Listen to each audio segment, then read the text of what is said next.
dos efeitos a saída da Universidade de Tübingen do então professor Joseph Ratzinger.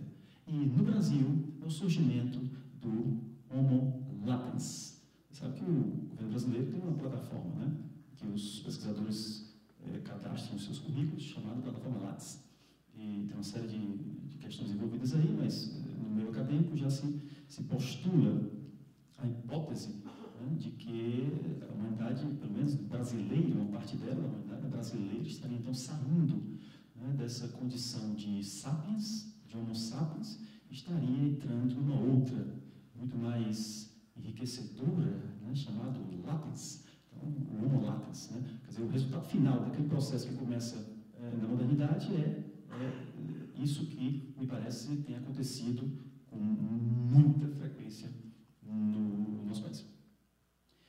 Realmente, se todo desejo esconde uma carência, uma impotência e uma ignorância, Spinoza e Nietzsche não nos deixam esquecer disso, então, no caso da filosofia antiga, o filósofo amante revela muito daquilo que um dia ou uma noite fomos.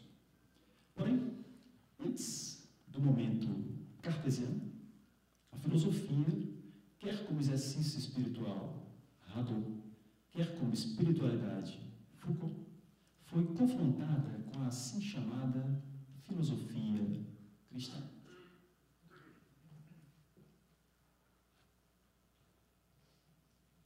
Só um minutinho que eu bebo água para cá.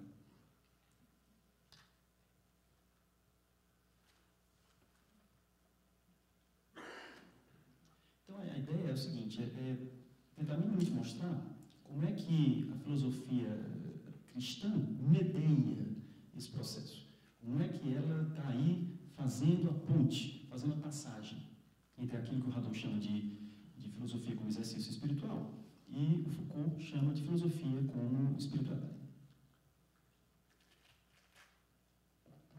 Para Hadot, a disjunção entre filosofia como modo de vida, como discurso, filosofia como modo de vida e filosofia como conjunto de teorias, começa a se processar no seio do cristianismo, em especial na Idade Média.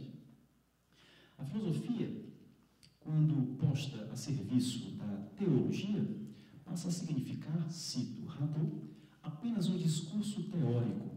E quando a filosofia moderna conquistar sua autonomia no século XVII, e sobretudo no século XVIII, terá sempre tendência a limitar-se a esse ponto de vista. Mesmo que, claro, o modelo greco-romano nunca desapareça de todo do horizonte da filosofia moderna e contemporânea, como, aliás, reconhece Hadot, em ninguém menos do que Kant. Ele cita um texto de Kant um pouco conhecido, chamado Preleções sobre a Enciclopédia Filosófica. Kant diz o seguinte lá: a ideia de sabedoria deve ser o fundamento da filosofia, como a ideia de santidade deve ser o fundamento do cristianismo.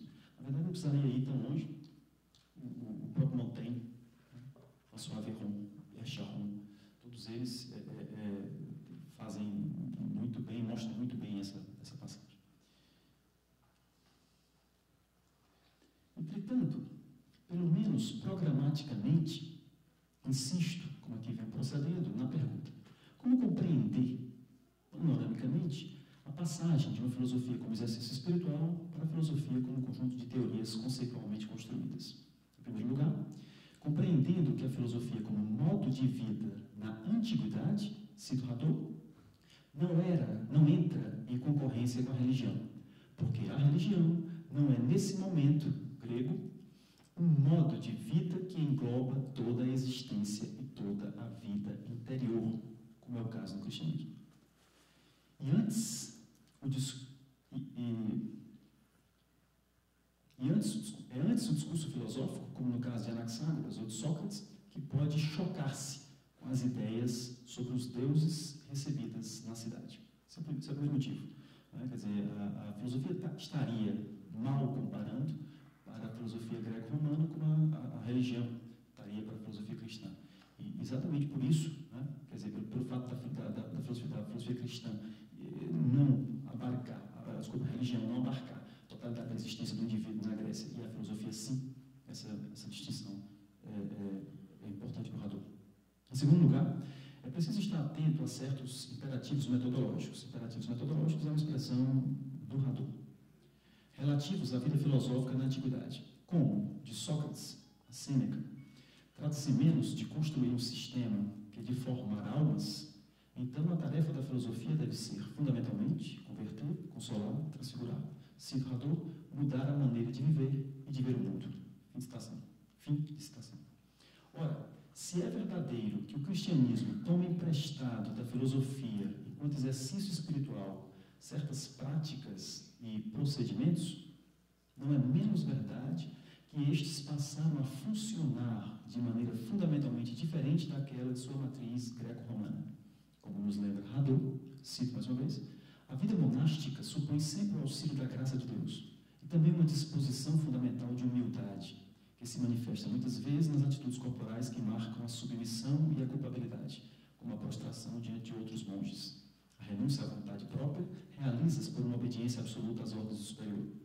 O exercício para a morte está ligado à memória da morte de Cristo. A ascese é compreendida como uma participação em sua paixão. Do mesmo modo, é Cristo que o monge vê em cada homem. A prática das virtudes ganha, então, outro sentido no cristianismo. Também para Foucault também está interessado naquilo que medeia esse processo.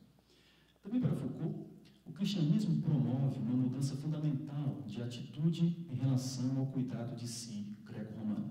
Vocês vejam que eu estou tentando, nessa primeira parte, apenas e tão somente, de maneira muito assoldada, panorâmica, portanto, de maneira muito superficial, mostrar como é que, de fato, a filosofia e essa sua prática foi efetivamente vivida e pensada